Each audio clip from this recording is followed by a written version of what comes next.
ल विद्यार्थी भाइ बहिनीहरु अर्को अब लास्ट एक्जाम्पल हेरौं। Example number 11। The compound interest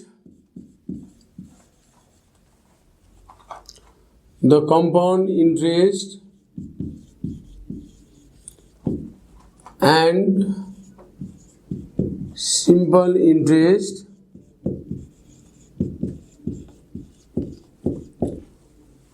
on a certain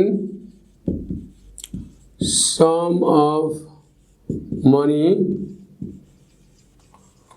for 2 years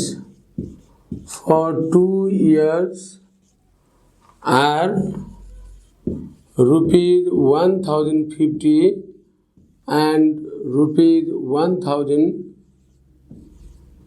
respectively. Find the sum and the rate of interest. ल हेरौं विद्यार्थी भाइ बहिनीहरु, यो झन्डै कम्पाउन्ड अमाउन्ट दुईटा केस दिएर हामीले गरे जस्तै क्वेशन छ, तर यसमा कम्पाउन्ड इन्ट्रेस्ट र सिम्पल इन्ट्रेस्ट भनेको छ। पहिला क्वेशन बुझौं विद्यार्थी भाइ बहिनीहरु। The compound interest and simple interest on a certain sum of money for 2 years. 2 years को लागि compound interest 1050 र त्यही 2 years को लागि simple interest 1000 दिएको छ भने सम र रेट दुवै निकाल भनिएको छ, अर्थात प्रिन्सिपल र रेट कति हुन्छ त्यो निकाल भनिएको छ। यसमा पनि प्रिन्सिपल र रेट दुवै अननोन छ। अब यसलाई हामीले के गरौं विद्यार्थी भाइ बहिनी भने let the sum be rupees X and rate be Y% गरौं। यहाँ पनि दुईटा क्वेशन कन्डिसन छ।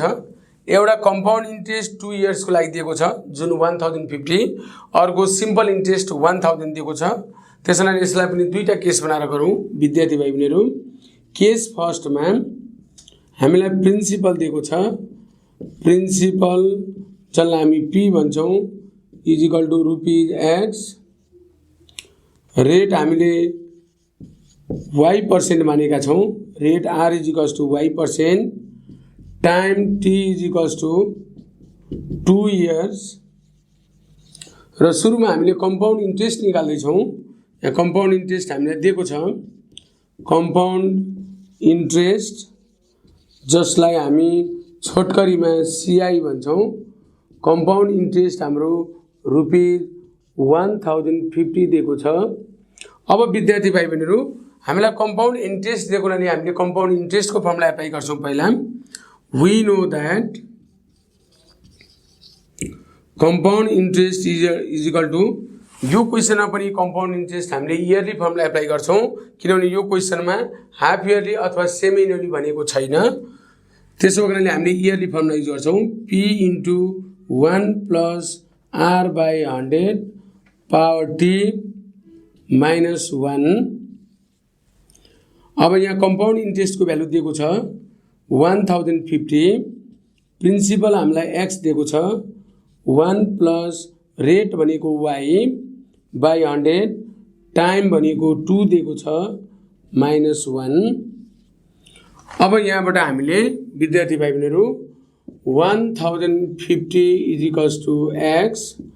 अब एलसीएम लियौं, 100 एलसीएम लियौं भने 100 प्लस Y होल स्क्वायर हुन्छ minus 1। अब यसबाट हामीले X को भ्यालु निकाल्दा 1050 divided by 100 plus Y upon 100 whole square minus 1 हुन्छ। X को भ्यालु निकाल्दा यसलाई इक्वेसन फर्स्ट मानौं विद्यार्थी भाइ बहिनीहरु। अब हामीले केस सेकेन्डमा सिम्पल इन्ट्रेस्ट भनेको छ। केस सेकेन्डमा हेरौं, principal same, principal P is equals to rupees X, rate R is equals to Y%, time same छ, time t is equals to 2 years र हामीले सिम्पल इन्ट्रेस्ट दिएको छ सिम्पल इन्ट्रेस्ट जसलाई हामी एसआई भन्छौँ ₹1000 दिएको छ। अब विद्यार्थी भाइहरू यसमा सिम्पल इन्ट्रेस्ट दिएको हुनाले हामीले सिम्पल इन्ट्रेस्टको फर्मुला युज गर्छौँ। वी नो द्याट हाम्रो सिम्पल इन्ट्रेस्टको फर्मुला के त simple interest is equal to PTR/100। अब यहाँ सिम्पल इन्ट्रेस्ट दिएको छ 1000 प्रिन्सिपल x छ टाइमको भ्यालु 2 years रेट y दिएको छ डिभाइडेड बाई 100 क्रस मल्टिप्लाई गरौँ विद्यार्थी भाइ बहिनीहरू यसबाट क्रस मल्टिप्लाई गर्दा 1000 लाई 100 ले मल्टिप्लाई गर्दा 1 लाख हुन्छ इज इक्वल्स टू यहाँबाट हाम्रो 2xy आउँछ यहाँबाट y को भ्यालु निकालौँ सरी x को भ्यालु निकालौँ x is equals to 1 lakh divided by 2y हुन्छ यसलाई इक्वेसन सेकेन्ड मानौँ। विद्यार्थी भाइ बहिनीहरू इक्वेसन फर्स्टमा पनि x को भ्यालु दिएको छ x भनेको प्रिन्सिपल हो इक्वेसन सेकेन्डमा पनि हामीले x को भ्यालु निकाल्यौँ यो भनेको पनि प्रिन्सिपल हो दुवै केसको लागि प्रिन्सिपल सेम भएको हुनाले यो इक्वेसन फर्स्ट र सेकेन्डलाई हामी इक्वेटिङ गर्छौँ।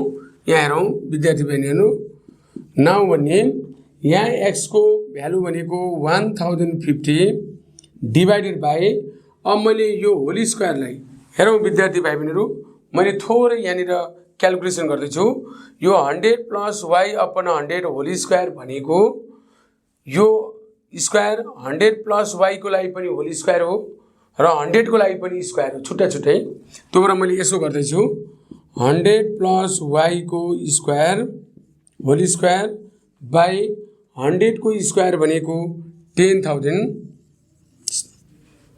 इज इक्वल्स टू सरी -1 -1 पनि छ इज इक्वल्स टू मैले x र x लाई इक्वेटिङ गर्दैछु विद्यार्थी भाइ बहिनीहरू अब यहाँ x को भ्यालु 1050 मैले यो स्क्वायर दुवैको लागि सेपरेट लेखेँ -1 इज इक्वल टू यहाँ x को भ्यालु भनेको 1000000 डिभाइडेड बाई 2i। अब हेरौँ विद्यार्थी भाइ बहिनीहरू यो 10,000 पहिला एलसीएम लिउँ अब मैले 10,000 एलसीएम लिएँ यो यसलाई ए र यसलाई बी मान्यो भने a प्लस बी होल स्क्वायरको फर्मुला विद्यार्थी भाइ बहिनीहरू a प्लस बी होल स्क्वायरको फर्मुला हेरौँ a प्लस बी होल स्क्वायरको formula a square plus 2ab plus b square हुन्छ विद्यार्थी भाइ बहिनीले यो पढिसकेको फर्मुला हो मैले यसलाई a र यसलाई b मान्दैछु a प्लस बी होल स्क्वायरको फर्मुला a स्क्वायर भनेको 100 को स्क्वायर प्लस 2a भनेको 100 इन्टु b भनेको y प्लस b स्क्वायर भनेको y स्क्वायर। अब यो 10,000 ले 1 लाई मल्टिप्लाई गर्दा -10,000 हुन्छ। हेरौँ विद्यार्थी भाइ बहिनीहरू अब यहाँनिर इक्वल्स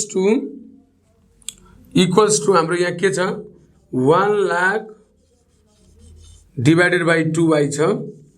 अब हेरौँ यो 10,000 माथि जान्छ अर्थात् 1050 लाई 10,000 ले मल्टिप्लाई गर्दा 105000000 हुन्छ यो माथि जान्छ तल के बाँकी हुन्छ 100 को स्क्वायर भनेको 10,000 plus 200y plus y square minus 10,000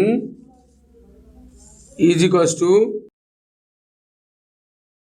1 lakh divided by 2y हुन्छ। यहाँ हेरौँ यहाँ पनि 5 वटा जिरो छ यहाँ पनि 5 वटा जिरो छ यो क्यान्सल भयो। अब यहाँ कति बाँकी हुन्छ यो 10,000 क्यान्सल भयो प्लस र माइनस। अब यहाँ के हुन्छ विद्यार्थी भाइ बहिनीहरू हेरौँ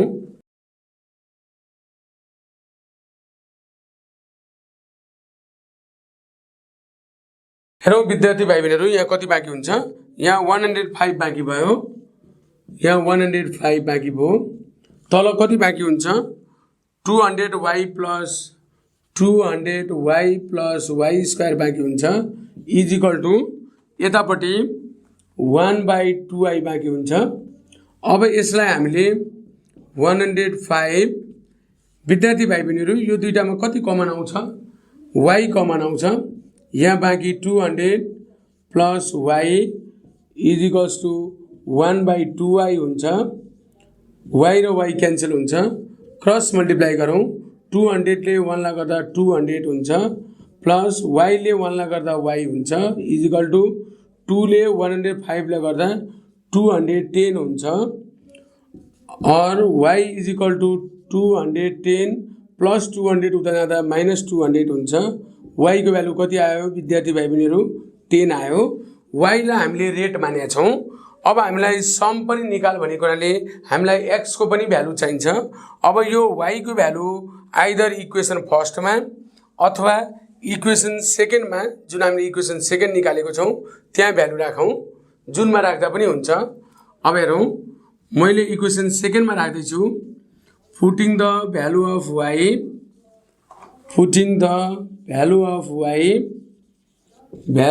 y इन इक्वेसन सेकेन्ड। त्यहाँ इक्वेसन सेकेन्डमा x इज इक्वल टु कति छ विद्यार्थी भाइ बहिनीहरू 1 लाख डिभाइडेड बाई 2y छ। अब त्यहाँ y को ठाउँमा भ्यालु राख्ने 1 लाख डिभाइडेड बाई 2y छ। भ्यालु राखौँ यहाँनिर x is equals to 1 lakh divided by 2y 2 into y को भ्यालु कति छ 10 छ। यो 0 0 क्यान्सल भयो। Therefore x is equals to 10,000 divided by 2 divide गरौँ त x इज इक्वल्स टु 5000 आयो। अब x भनेको सम हो जसलाई हामीले प्रिन्सिपल मानेका छौँ, y भनेको रेट हो। त्यसकारण लास्टमा हामीले therefore required sum is equals to rupees 5000 अनि रेट इज इक्वल्स टु 10% लेख्छौँ।